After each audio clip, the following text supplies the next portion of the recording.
There was a much drama in Akure, Ondo State capital, as the men of the Nigerian police paraded 77 persons who were said to have been kidnapped in a church in Ondo City. They were rescued from the church on Friday when parents and residents besieged the premises where the children were camped, but their case was not that of kidnapping. They were allegedly hypnotized and indoctrinated as they openly attacked their parents over claim of abduction. Every children, together with their parents, they do come to church whenever the time of service is.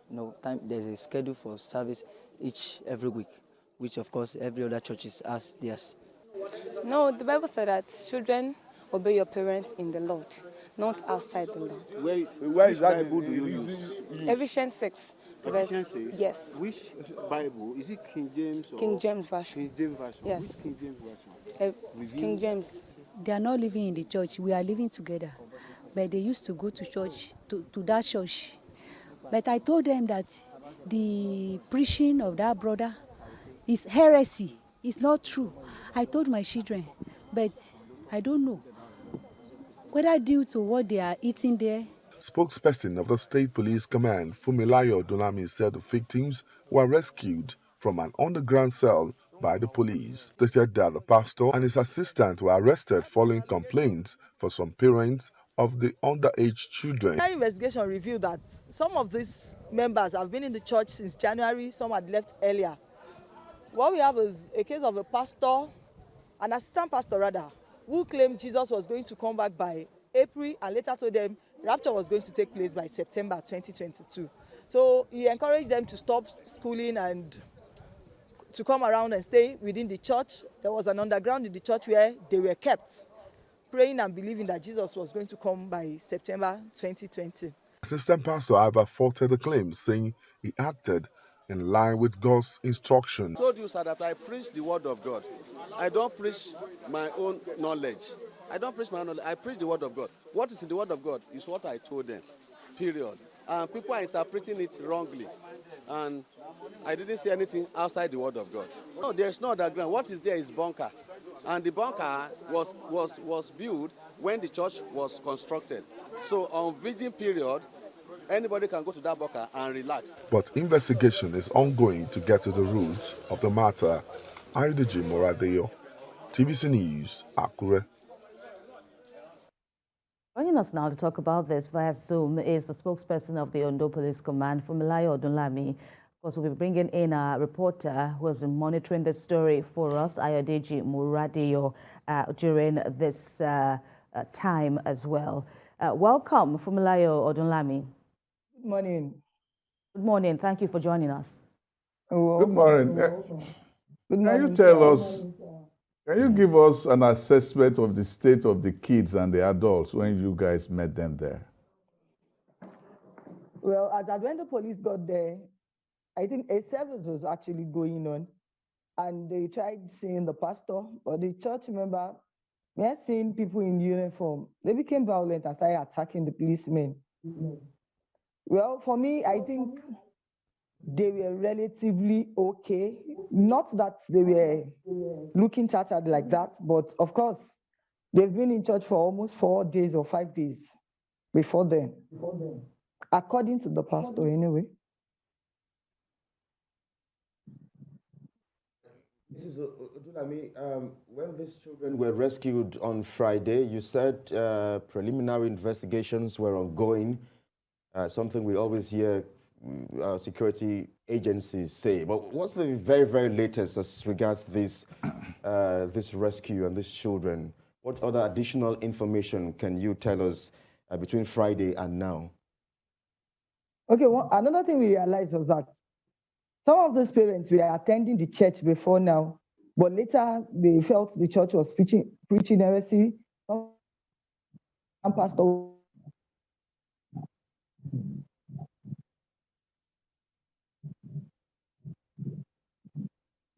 was going and encouraging divorce in marriage and so many other things. So he felt that was not good enough, and that was why he had to leave. And we had to ask him, you left the church and you left your children there. What happened? He said it was this particular girl lady now, because I think she's 21 or so, that said she was not convinced that she needed to leave the church. And he felt, okay, let me just leave her and let her have a way. That it was later he realized that the lady was, maybe they intend giving out the daughter's hand in marriage to someone, and she stopped schooling without informing her parents. But what does this case, what can you tell us about this case? Is this like a novel case now in Ondo State, or while you've been there, what experience have you had handling a case like this? How does it stand out to you? In person, I think this is more of a new case in Ondo State. But of course, we've had so many cases related to religion, but we've not had it in a situation whereby parents would have to report that they were not even given access. They were unable to gain access into the church to even see their children. However, until investigation is over, I can't really say this is the outcome or this is what is going to be the outcome. Okay. How would you assess the pastor? Because the pastor was saying that it was what God told him to tell the people, that he is actually doing this, fulfilling the words of God that he heard from heaven. Are you guys going to assess him also on the basis of his sanity? Yes. Well, there are two pastors here. But basically, the parents that came actually complained more about the assistant pastor. That's Pastor Asuno Musa, Josiah Peter. What we had was that initially his name was Peter Asuno Musa, but later he changed the Asuno Musa to Josiah. So they started calling him Pastor Josiah Peter. He was the one saying, he taught them what was in the Bible, that the Bible says, obey your parents and the Lord. He was actually asked that even the Ephesians 6, chapter 1, that was chapter 6, verse 1 that was being claimed, that even the verse 2 talked about honor thy father and thy mother. That's the only commandment with the promise. And even in the Old Testament, the commandment said that honor thy father. He said no, that he is teaching what is in the Bible, and what is in his own Bible is obey your parents and the Lord. So of course, we are going to ask further questions. If we need to maybe go as far as checking his sanity, we will do that. But investigation is ongoing. It's based on what he keeps saying that determines how we'll go about it. That text in the Bible, well, how is he analyzing it? It's still confusing, because I know the text in Ephesians 6, 1-3. Say, children, obey your parents in the Lord, for this is right. Honor your father and mother. This is which is the first commandment with promise, that it may be well with thee, and that thou mayest live long upon the earth. Yeah. What has this got to do with separating children from their parents?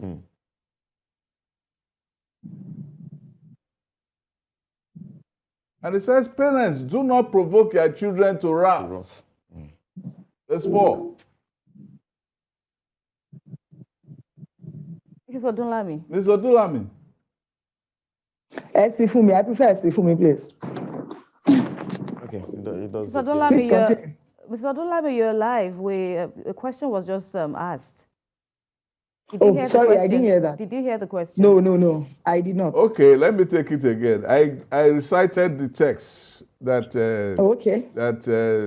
has been contentious. Say, children, obey your parents in the Lord, for this is right. Honor your mother and your mother, which is the first commandment with promise, that it may be well with thee, and thou mayest live long upon thee. I know verse 4 says, parents, do not provoke your children to wrath. So what is it in this text that the pastors are using to separate the children from their parents? Well, investigation will reveal that I can't say directly that this is the way he's preaching the gospel, because he's still insisting on just the verse 1 for reasons best known to him. And of course, the children too, I think they believe what he has been saying. And like the lady that was interviewed said that I should obey my parents and the Lord. The lady went as far as saying Christianity or Jesus Christ is a personal race, and she has to be convinced that she needed to leave the church. And for her, anyone who is not following what a pastor is teaching is not on the Lord. And if her parents had left the church because they felt the pastor was not preaching what was in the Bible, they are no longer in the Lord. I think it's a form of indoctrination. And that's another thing. Parents too should learn to train their children, teach them. Don't leave everything for pastors. If you are in your house and you're teaching if you have a kind of mini Bible study in the morning, devotion, some of these things might not come up because your children will have understood these things from home. Because somebody like me, I don't know how you want to tell me I should obey my parents in the Lord and forget the place of honor thy father and thy mother. But sometimes, perhaps the pastor is actually picking the one that suits him, and he has his way. He has a way of making these people believe whatever he's teaching. All right. Mrs. Odumalami, I have a number of questions to ask. Perhaps we could confirm again the number of children that were rescued. I know that we have reported 23 and 54 adults. Can you kindly confirm that number for us, the number of children and adults rescued? I'm also wondering if the assistant pastor is now more powerful than the pastor indeed. So where is the pastor of that church? And perhaps my third question would be, just how long were they in custody? Just how long were they in that underground cell? Okay, we have 26 children, 43 adults, with 8 teenagers. Aside from that, you talked about, we can't actually call it imprisonment because some of these children that were rescued, their parents too were in the church with them. All right, Mr. Odolami, let me put you on hold. Our reporter, Ayodeji Moradio, who has been tracking the story, please don't go, Mrs. Odolami. Let's also get updates from TVC News correspondent Ayodeji Moradio, who's been following this story. Hello, Ayodeji. Interesting story we got from your end. But tell us what residents are saying. How much of a big issue is this for residents? There's talk about indoctrination. These are adults, for crying out loud, in addition to children. Tell us more about this peculiar case. For the residents who live where the church is situated, it's a big issue because last Friday they mobilized that church and they went inside the church to rescue these children with the police because at the point some youths in the area are not happy with the situation. So they have to mobilize themselves to go to that place. And when they got the wind that there was a kind of a place where the children were kept. But when they got there, it was not a resale the way people thought it was. It was just a basement. According to the pastor of the church, there was a bunker where after the night vigil, after a vigil, they go there to rest. And so they were moved to the police headquarters on Saturday. And let me tell you that these children, these teenagers who are among those people, were adamant. They said they are listening to the real word of God and that the God is using their pastor. They didn't want to listen to anybody. In front of the parents, they told them that this is the real way. They didn't show any sign of remorse. And they also said that you can post your story anywhere, any day. We don't care about it. We are serving the living God, and we know that our God will save us from the situation. So in a sense, when the police went there, the police went to interfere with their peace and their holiness. Well, they believe that what happened doesn't have happened because the pastor said that they were camped for 7 days when they were praying that they didn't want anybody to come and to stop them. At that point, they were unruly. They wanted to attack the policemen who came to rescue the children because they received complaints from different quarters about the attitude of this church. Let me also tell you that they believe there was a time they said Jesus is coming back and they're waiting in the church for the second coming of Jesus Christ so that they will be raptured, in the church. Well, Ayo, let's I understand we still have the PRO with us. Let's bring in the PRO. Madam PRO, I mean, these are indeed very interesting times for Nigerians, but for you and your command as well, men and officers of your command. It was only on June 6 or 5 when we saw the attacks in St. Francis Catholic Church, where I think about almost 40 or 50 persons were killed. Yeah, and now again, this is another very big one again, even though no one has been confirmed dead. Children have been rescued, but they were kept there for quite some time. Some Nigerians think that the police have been overstretched, overwhelmed. How is your command receiving these, handling this kind of massive issues, not to mention the issue of the forest there with herders and always having this conflict between herdsmen and armed militias in the forest? Are you overwhelmed? No, we are not overwhelmed. First of all, we've been working with other security agencies. We have a good working relationship. We've been collaborating. So we've been working well together. So for us, overwhelmed. But I think it's more on so many places. And of course, we keep saying this, when you see something, say something. We have our SIB, intelligence gathering, and of course, people can feel free to give us information. Like what happened on Friday, we've been able to handle it, and by Saturday, we've gotten 1 or 2 points. Of course, we've been able to release the children to their parents, and some other members too, they've gone back home. In fact, I had someone who called me yesterday and said, our sister left home since last year, and up till this moment, she keeps saying, I'm in Ondo town, I am fine, I'm with my pastor, that he wants to even come around to come and check if the sister is part of those that were rescued in the church. We are not overwhelmed. We are doing everything within our power to ensure the security of lives and property in Ondo State. And like I said, other security agencies too, within the state, within the command are working. We all are working together. So we are not overwhelmed. We are not overstretched. Of course. Now, were you able to track how they were fed, how they slept, whether there were abuses, or whether anybody fell ill? So far, we do not have anything like that. We do not have a case of anyone being abused or anyone being sick. But what we just noticed is just that, to a very large extent, I think they have been indoctrinated, and there's nothing anyone else will tell them aside from their pastors that they want to listen to or believe in. How do you want to establish, of course you've said that investigations are on, how do you want to establish if there is a prima facie offense that could have been committed here? Because a school of thought has said, what is the difference between this sect and those who go to the mountains to pray? Of course, when you go to the mountain, there is this sense of, you seclude yourself from the ordinary worries, the cares and worries of the world. You leave what you're doing, and then you just go meditate, pray, and do whatever you like to be in tune with your Maker. How is it different from what we see in this instant case? Well, to establish any case against them, that is why we have the legal section in the police.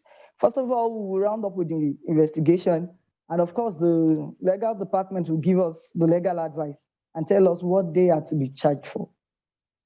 Yes, but I'm also asking, how is that different now? Or are you saying that this is different from when one goes to the mountain to pray?